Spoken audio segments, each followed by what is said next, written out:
আল্লাহ যখন যা করে বান্দার ভালোর জন্য করে। হয়তো প্রথমের দিকে আমরা সেটা বুঝতে পারি না, কিন্তু সময়ের পরিক্রমায় যখন বাস্তবতা নিয়ে সামনে আসে, দিন শেষে আমরা বলতে বাধ্য হই আসলেই ওই দিন ওই ঘটনাটা হওয়াতে ভালোই হয়েছে। আল্লাহ কখনো বান্দার ক্ষতি চাই না। আল্লাহ যদি ক্ষতি চাইতেন সকালের নামাজ না পড়ার কারণে কান্না করে দিতে পারতেন, যদি আল্লাহ ক্ষতি চাইতেন দুপুরে নামাজ না পড়ার কারণে ল্যাংড়া করে দিতে পারতেন। আল্লাহ সেটা চান না। আল্লাহ চাই বান্দার সব সময় ভালো। আর মা তো দেখেন জন্ম দেওয়ার কারণে সন্তানের তো অপরাধ করার পরও মা সন্তানের প্রতি কতই ভালোবাসা, কতই মায়া, বাবার কাছ থেকে সন্তানের পিঠকে বাঁচাই ফেলছে, এরকম হাজারো মা আছে ওই মায়ের জন্য। কিন্তু আল্লাহ পাক রব্বুল আলামিন বান্দার উপর কতটুকু ভালোবাসে দিয়েছেন সেটা আমরা বান্দারা বুঝতে পারি নাই বলে শয়তানের ফাঁদে বারবার পা দিয়ে আটকাই যাচ্ছি। মনে রাখবেন, মনের মধ্যে কথাটা বসাই ফেলবেন, আল্লাহ যখন যা করে বান্দার ভালোর জন্যই করে। একদিন না একদিন সেই ভালোটা আপনার বিবেকে এবং মনে প্রমাণ হয়ে সামনে চলে আসবে। আমি বুঝাতে চাচ্ছি আমাদের সাথে সবচেয়ে কানেকশন কার বেশি ভালো থাকতে হবে, বান্দা হিসাবে আল্লাহর, উম্মত হিসাবে নবী রাহমাতুল লিল আলামিনের সুন্নাহ। এখানের ভিতর যে কেউ চাইলে জীবন সাজাই ফেলতে পারবে। আমি বলছি যে কেউ, anybody, you can do it, not impossible.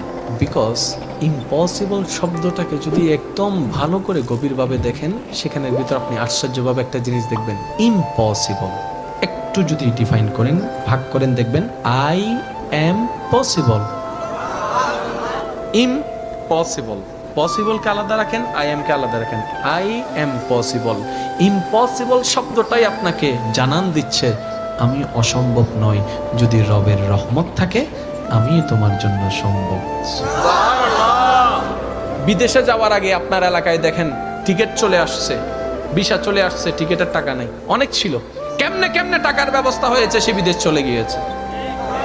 এখানে অনেক ব্যবসায়ী আছে, ব্যবসা শুরু করার সময় সেই পরিমাণ টাকা ছিল না, কেমনে কেমনে ব্যবসা শুরু হয়েছে। দেখ কেমনে কেমনে, রব বলে এটা কেমনে কেমনে নয়, একটু আমার দিকে তাকা, এমনে এমনে এমনে এমনে এমনে। তাহলে আপনার কাছে যদি আপনার রব থাকে, আপনার টেনশন কি?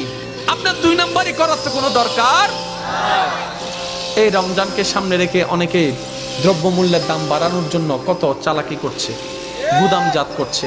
আমি তাদের উদ্দেশ্যে শ্রদ্ধার সাথে একটা কথা বলবো, ভাইয়া জীবনে হয়তো অনেক করেছে, আপনি এই কারণেই করছেন 2টা টাকা 5টা টাকা লাভ বেশি হবে। তো এই সেক্টরে না হয় আপনার 10,000 টাকা 10 কোটি টাকা লাভ হলো, অন্য সেক্টরে যদি 20,000 কোটি টাকা খরচ হয়ে যায় তখন কি করবে? কারণ জগতের মানুষ সবাই জানে যে অন্যের জন্য গর্ত করে সে গর্তে সে নিজেই পতিত হয়, এই কথা নিয়ে কারো কোনো দ্বিমত নেই।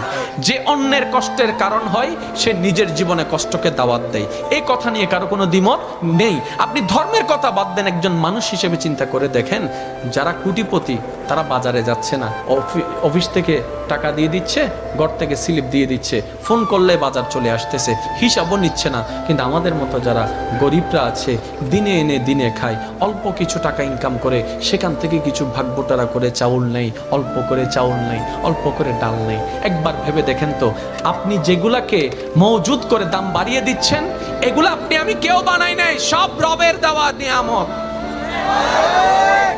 আমরা ধান রোপণ করেছি, ওইটাকে ধান বানিয়ে দিয়েছেন রব। আমরা বীজ বপন করেছি, গাছ বানিয়ে দিয়েছেন রব। আর একটু জোরে বলেন না সুবহানাল্লাহ। আমরা যেগুলা গুদামজাত করছি সব রবের দেয়া নিয়ামত, আর রব দিয়েছেন শুধু তার বান্দাদের জন্য। এবার আপনি আমি যদি সে বান্দাদের কাছে খাবারটা পৌঁছানোর জন্য একটা দেওয়াল হয়ে দাঁড়ায়, রবের কাছে আপনি আমি আসামি হয়ে যাব। আমি শ্রদ্ধার সাথে বলবো, আপনার যা দরকার আপনার রব আপনাকে দিবে, আপনি শুধু অন্তর থেকে সবার কাছে খাবারটা পৌঁছায় দেন। হয়তো আপনার দুনিয়াবি ক্ষেত্রে 2টা পয়সা লস হবে, কিন্তু অন্যদিকে দেখবেন আপনার রব আপনাকে আরো 10 গুণ বাড়াই দিবে। কিভাবে? মানজা বিল হাসানাতে ফালাহু আশরু আমসালিহা। যে রবের জন্য 1 দেয়, রব তাকে বিনিময়ে 10 দেয়।